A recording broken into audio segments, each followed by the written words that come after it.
मैं कौस्तुभ उपाध्याय। प्रखर खबर में आप सबका स्वागत है। केदारनाथ धाम मामले पर कुतर्क करने वाले अंधभक्तों को शंकराचार्य ने दिया मुंहतोड़ जवाब। दोस्तों, लोकसभा चुनाव में अयोध्या, चित्रकूट और प्रयागराज जैसी धर्म नगरियों में भाजपा की करारी हार से बिलबिलाए अंधभक्त उत्तराखंड विधानसभा उपचुनाव में बद्रीनाथ में भाजपा को मिली शिकस्त से अपना मानसिक संतुलन पूरी तरह खो बैठे हैं। हिंदू धर्म के आस्था स्थलों पर एक के बाद एक बीजेपी की खटिया खड़ी होने से बेचारे अंधभक्तों की स्थिति सांप छछूंदर जैसी हो गई है। लिहाजा वह अपनी सारी बौखलाहट फेसबुक, ट्विटर यानी एक्स जैसे सोशल मीडिया प्लेटफार्मों पर खून की उल्टियां करके निकाल रहे हैं। अयोध्या में हुई फजीहत के बाद से ही कोमा में चल रहे अंधभक्तों को एक और जख्म शंकराचार्य अवमुक्तेश्वरानंद के बयान से लग गया है, जिसमें उन्होंने महाराष्ट्र में उद्धव ठाकरे के साथ हुए विश्वासघात के खिलाफ खुलकर बोला। इसके साथ ही उन्होंने केदारनाथ धाम से 228 करोड़ रुपए का सोना गायब होने के मामले को एक बार फिर से उठाकर भाजपा और उसके अंधभक्तों को 440 वोट का झटका दे दिया है। इससे तिलमिलाए अंधभक्त और आईटी सेल के चिरकुट अब एक बार फिर से कुछ वैसी ही घटिया हरकत कर रहे हैं, जैसी उन्होंने अयोध्या में भाजपा की हार के बाद की थी। अयोध्या हारने के बाद दोगले अंधभक्त अयोध्या वासियों के बहिष्कार की घोषणा कर रहे थे, तो अब ये हिंदू धर्म के सर्वोच्च धर्माचार्य माने जाने वाले शंकराचार्य के खिलाफ ही अनर्गल बयानबाजी कर रहे हैं। सोशल मीडिया प्लेटफार्मों पर आईटी सेल द्वारा पेश की गई केदारनाथ धाम की एक कथित चिट्ठी डालकर जहां ये लोग शंकराचार्य को झूठा साबित करने की कोशिश कर रहे हैं, वहीं यूट्यूब चैनलों को दबाव में लेकर सोना गायब होने की खबर को दबवाने की कोशिश भी कर रहे हैं। उनकी इस बंदर घुड़की का कोई असर न होने के बाद अब उन्होंने नया दाव चला है कि शंकराचार्य जैसे धर्माचार्य को राजनीति के बारे में नहीं बोलना चाहिए। अंधभक्तों और आईटी सेल के चिरकुटों की इस बेवकूफाना दलील का शंकराचार्य स्वामी अवमुक्तेश्वरानंद ने मुंहतोड़ जवाब दिया है। उन्होंने कहा कि अगर धर्माचार्यों को राजनीति में हस्तक्षेप नहीं करना चाहिए, तो फिर राजनीतिज्ञों को भी धर्म में कतई हस्तक्षेप नहीं करना चाहिए। उन्होंने सीधा सवाल उठाया कि अयोध्या में राम मंदिर की प्राण प्रतिष्ठा करना तो धर्माचार्यों का काम था, तो प्रधानमंत्री नरेंद्र मोदी प्राण प्रतिष्ठा करने क्यों गए? क्या यह राजनीति का धर्म में हस्तक्षेप नहीं था? चुनावी फायदे के लिए मोदी ने प्राण प्रतिष्ठा की तो उसे सारे चैनल लाइव दिखाते रहे। उस समय किसी चैनल वाले ने यह सवाल नहीं उठाया कि मोदी धर्म के क्षेत्र में हस्तक्षेप क्यों कर रहे हैं। आज जब मैं केदारनाथ धाम का सोना चोरी होने का मामला उठा रहा हूं, तो इसे राजनीति बताया जा रहा है। यह कैसा दोगलापन है? शंकराचार्य ने सीधे तौर पर चेतावनी देते हुए कहा कि अगर सरकार और राजनीतिज्ञ धर्म के क्षेत्र में इसी तरह दखल देते रहेंगे, तो विवश होकर उन्हें भी राजनीतिज्ञों को आईना दिखाना ही पड़ेगा। दोगले लोग भले ही इससे तिलमिलाएं, पर वह धर्म में राजनीति के इस हस्तक्षेप के खिलाफ आवाज उठाना नहीं छोड़ेंगे और आगे भी मुखर होकर इस बारे में अपनी बात कहते रहेंगे। हम सन्यासी हैं, पॉलिटिकल बयान नहीं देना चाहिए। बिल्कुल सही, एकदम सही है। हम इस सिद्धांत के हैं, लेकिन पॉलिटिकल वाले को भी तो धर्म के मामले में नहीं करना चाहिए, आगे बढ़ना चाहिए। मोदी जी अगर मंदिर में आके धर्म स्थापना करने लगे तो आप लोग उसको एकदम लाइव दिखाओ, और अगर शंकराचार्य मंदिर के बारे में, धर्म के बारे में कुछ बोल दे तो आप कहो कि सन्यासी को नहीं करना चाहिए। राजनीतिज्ञ लोग धर्म में हस्तक्षेप बंद करें। हम गारंटी दे रहे हैं कि हम राजनीति में बोलना बंद कर देंगे, लेकिन आप हमारे धर्म में निरंतर हस्तक्षेप करते चले जा रहे हो और हम धर्म के बारे में न बोले। अच्छा, जो राजनीतिज्ञ हैं, क्या उनके जीवन में अगर जो धर्म है उसका पालन उनको नहीं करना चाहिए? क्या हमको एक धर्माचार्य के रूप में किसी को सच्चा हिंदू तो नहीं बताना चाहिए?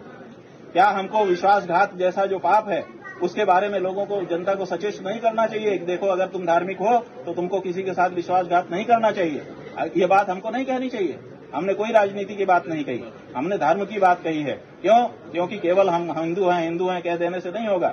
जब हम धर्म के मर्म को जानेंगे और उसको अपने जीवन में अपनाएंगे, तभी हम हिंदू होंगे। तो धार्मिकता अपने सच्चे स्वरूप में लोगों के जीवन में प्रतिष्ठित हो, उसकी व्याख्या समय समय पर अगर धर्माचार्य नहीं करेगा तो धर्माचार्य अपना कार्य नहीं कर रहा है, ये माना जाएगा। इसलिए जहां जैसा मौका होता है वहां हम धर्म की व्याख्या करते हैं। हमारा राजनीति से कोई लेना देना नहीं है, लेकिन राजनीतिज्ञ को भी अपने जीवन में धर्म का पालन करना चाहिए, विश्वासघात जैसा कार्य नहीं करना चाहिए। क्या वाकई में इस तरह का डर का माहौल देश में मौजूदा सरकार के समय है?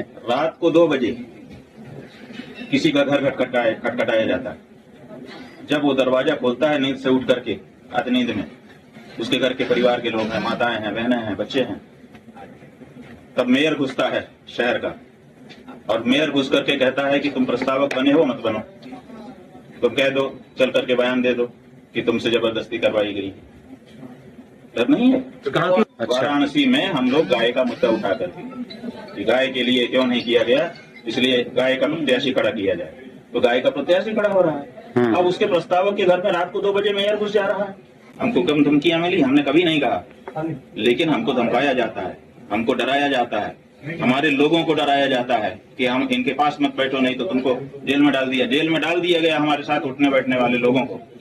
हम ऐसे थोड़े अकेले चलते हैं, हम क्यों भीड़ इकट्ठा नहीं करते हैं। तो सोने का घोटाला हो गया, आप पत्रकार लोग क्यों नहीं उठाते हो?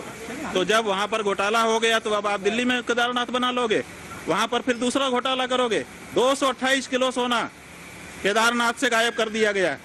ये कहाँ का नियम है? क्यों नहीं उठाते हो प्रेस वाले इस बात को? आज तक कोई जांच तक नहीं बैठाई गई। 228 किलो सोना का घोटाला केदारनाथ में हो गया, कौन जिम्मेदार है? क्यों इस बारे में जांच नहीं होती है? क्यों भाई इस बारे में निर्णय नहीं होता है? और अब आप कहेंगे हम दिल्ली में ही केदारनाथ बना लेंगे, ये नहीं हो सकता। सर, ये सब सवाल है। अभी राहुल गांधी जी ने हिंदू समाज को हिंसक बताया है कि नफरत फैलाते हैं, हिंसा करते हैं। इस पर बड़ा विवाद फैला हुआ है, संत समाज नाराज है, बुद्धिजीवी नाराज है। इस बारे में आप चूंकि जिस पद पर हैं उसकी बड़ी गरिमा है, आपकी तरफ से क्या संदेश जाएगा जिन्होंने हिंदू समाज को? देखिए, हमको जब कोई कहता है कि कौआ कान ले गया तो हम पहले कान पे हाथ लगाते हैं कि है कि नहीं। अगर नहीं होता है तब हम कौए के पीछे दौड़ते हैं।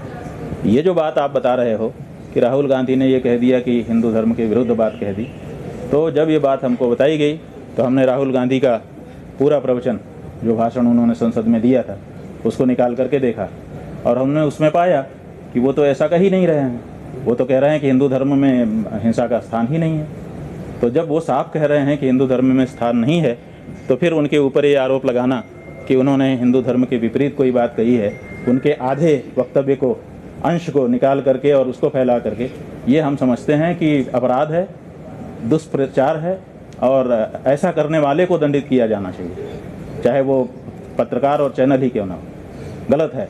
उस व्यक्ति ने जो बात कही ही नहीं है उसके लिए उसका विरोध करना और उसके लिए उसको दोषी बनाना सही नहीं है। उन्होंने साफ कहा कि हिंदू ऐसा नहीं कर सकता, बहुत साफ कहा हिंदू हिंसा नहीं कर सकता।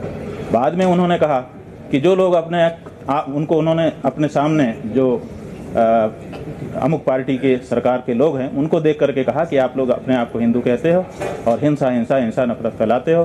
तो उनका कहना केवल उस पार्टी विशेष के लिए था, हिंदू समाज के लिए उन्होंने पहले ही, इसके ठीक पहले जो वक्तव्य दिया है उसमें हिंदू की बात कही है। तो हमने वो पूरी बात देख ली, इसलिए हमारे मन में उसके लिए कोई बात नहीं। दोस्तों, आज की ये पेशकश आपको कैसी लगी? अपने कमेंट्स के जरिए हमें जरूर बताइए। आपने अभी तक हमारे चैनल को अब तक लाइक और सब्सक्राइब नहीं किया है या चैनल पर पहली बार आए हैं तो झटपट चैनल को लाइक और सब्सक्राइब कर डालिए।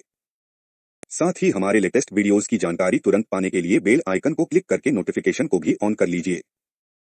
अपने कीमती सुझाव और सलाह कमेंट्स के जरिए हमें देते रहिए, क्योंकि आपके सुझावों का हमें रहता है बेसब्री से इंतजार। इसी के साथ आप सबको कौस्तुभ उपाध्याय का नमस्कार।